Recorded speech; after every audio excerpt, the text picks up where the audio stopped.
रानी ने पत्र बूढ़ी स्त्री को देते हुए कहा, यह पत्र उसी सैनिक को दे देना। बूढ़ी स्त्री कांपते हाथों से पत्र लेकर महल से बाहर निकली और उसे उस सैनिक को सौंप दिया। सैनिक ने बिना पढ़े ही वह पत्र राजकुमार को दे दिया। जैसे ही राजकुमार ने पत्र पढ़ा, उसका चेहरा क्रोध से लाल हो गया। उसकी आंखों में अपमान और गुस्से की ज्वाला भड़क उठी और उसी क्षण उसने अपने मन में युद्ध का निश्चय कर लिया। राजकुमार ने क्रोध से दहाड़ते हुए कहा, अब मैं और एक क्षण भी विलंब नहीं करूंगा। युद्ध होगा और उस रानी को मैं हर हाल में अपने साथ लेकर जाऊंगा। उधर जैसे ही रानी ने अपने पति को राजकुमार की कुटिल योजनाओं के विषय में बताया, राजा क्रोध से जल उठा। उसकी आंखों में ज्वाला धधकने लगी। वह गरजते हुए बोला, उस राजकुमार की इतनी हिम्मत कि वह मेरी पत्नी के अपहरण का स्वप्न देखे। राजा ने बिना समय गंवाए अपने सेनापति को आदेश दिया, सेना को तुरंत युद्ध के लिए तैयार करो। क्षण भर में राजमहल के प्रांगण में शंखनाद गूंज उठा। चारों ओर युद्ध का वातावरण छा गया। सैनिक अपने अपने हथियारों से सुसज्जित होकर रणभूमि की ओर बढ़ चले। उधर राजकुमार भी अपनी विशाल सेना के साथ युद्ध के लिए पूर्ण रूप से तैयार खड़ा था। शीघ्र ही दोनों सेनाएं आमने सामने आ खड़ी हुईं। राजा और राजकुमार ने अपनी अपनी तलवारें खींच लीं। युद्ध आरंभ होते ही आकाश बाणों की वर्षा से भर गया। तलवारों की टकराहट से मैदान गूंज उठा। हाथी चिंघाड़ने लगे, घोड़े बेकाबू होकर इधर उधर दौड़ने लगे। चारों ओर घायल और मरते हुए सैनिकों की चीख पुकार फैल गई। परंतु राजा और राजकुमार के बीच का द्वंद्व थमने का नाम नहीं ले रहा था। युद्ध और भी भीषण होता चला गया। दोनों राज्यों के लोग भयभीत होकर दूर से यह दृश्य देख रहे थे। अचानक एक तीर राजा के घोड़े को आ लगा। घोड़ा बिफर गया और बेकाबू होकर गिर पड़ा। राजा घोड़े से नीचे आ गए, पर उन्होंने हार नहीं मानी। पैदल ही तलवार थामे वे राजकुमार से लोहा लेने लगे। लेकिन अकेला व्यक्ति कब तक टिक पाता। अंततः राजकुमार ने अवसर पाकर अपनी तलवार से राजा पर घातक प्रहार कर दिया। राजा धरती पर गिर पड़े। उनका शरीर लहूलुहान हो गया। अंतिम सांसों के बीच उन्होंने मन ही मन अपनी रानी का मुख देखा और फिर उनकी आंखें सदा के लिए मूंद गईं। राजकुमार के चेहरे पर विजय की चमक फैल गई। गर्व से भरकर उसने कहा, अब मुझे कोई नहीं रोक सकता। अब वह रानी मेरी होगी। वह विजय भाव से महल की ओर बढ़ने लगा, परंतु महल की खिड़की से रानी यह सब देख चुकी थी। जैसे ही उसने अपने पति को रणभूमि में धराशायी होते देखा, उसके पैरों तले से मानो धरती खिसक गई। उसकी सांसें थम सी गईं और वह शोक व आघात से बेहोश होकर भूमि पर गिर पड़ी। कुछ समय बाद जब रानी को होश आया तो उसकी आंखों से आंसू बह रहे थे, पर उन आंसुओं के पीछे अब केवल शोक नहीं था, उनमें एक अटल संकल्प की चमक भी थी। उसने मन ही मन दृढ़ निश्चय किया, मेरा पति चला गया, पर मैं अपनी आबरू और आत्मसम्मान को किसी भी स्थिति में गिरने नहीं दूंगी।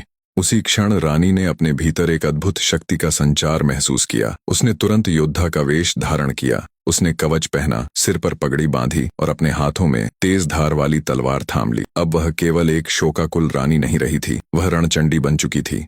महल के द्वार पर राजकुमार खड़ा था। जैसे ही उसकी दृष्टि उस योद्धा रूप रानी पर पड़ी, वह विस्मय से भर उठा। रानी, आप युद्ध करने के लिए तैयार हैं? उसने आश्चर्य से पूछा। रानी ने तलवार तानते हुए दृढ़ स्वर में कहा, यदि तुम्हें मुझसे विवाह करना है तो पहले मुझसे युद्ध करो। यदि तुम जीत गए तभी मैं तुम्हारी होंगी। राजकुमार हतप्रभ रह गया। उसकी आवाज कांपने लगी, मैं तुमसे युद्ध नहीं कर सकता, मैं तुमसे प्रेम करता हूँ। रानी ने गरजते हुए उत्तर दिया, यदि तुम सच में मुझसे प्रेम करते तो मेरे पति की हत्या नहीं करते। मैं केवल एक रानी नहीं हूँ, मैं दुर्गा भी हूँ, काली भी। जब किसी स्त्री पर हाथ उठता है तो वह केवल लक्ष्मी नहीं रहती, वह महाकाली बन जाती है। राजकुमार ने तलवार उठाने से साफ इनकार कर दिया। मैं तुम पर वार नहीं कर सकता रानी, मुझे केवल तुमसे विवाह करना है। तभी रानी समझ गई कि यह युद्ध तलवार से नहीं जीता जा सकता। उसके मन में एक और उपाय कौंधा। उसने शांत स्वर में कहा, यदि तुम सच में मुझसे विवाह करना चाहते हो तो कुछ समय बाद लौट आओ, तब तक मैं स्वयं को तैयार कर लूंगी। राजकुमार को लगा कि रानी अब झुकने लगी है। उसने सहमति में सिर हिला दिया और वहीं रुक गया। इधर रानी अपने पति के पार्थिव शरीर के पास पहुंची। उसकी आंखों में शोक भी था और अडिग संकल्प भी। उसने राजा की चिता सजवाई। जैसे ही अग्नि प्रज्वलित हुई, उसने देवी का स्मरण किया। दूर खड़ा राजकुमार यह सब देख रहा था। उसके मन में विचार आया, अब रानी अपने पति की अंतिम क्रिया कर रही है और इसके बाद वह मेरी होगी। पर तभी रानी ने ऐसा निर्णय लिया जिसकी कल्पना किसी ने नहीं की थी। उसने दृढ़ कदमों से राजा की चिता की ओर बढ़कर सती होने का व्रत धारण कर लिया। अग्नि की लपटों में समाकर उसने अपने पति की स्मृति और अपने आत्मसम्मान को समर्पित कर दिया।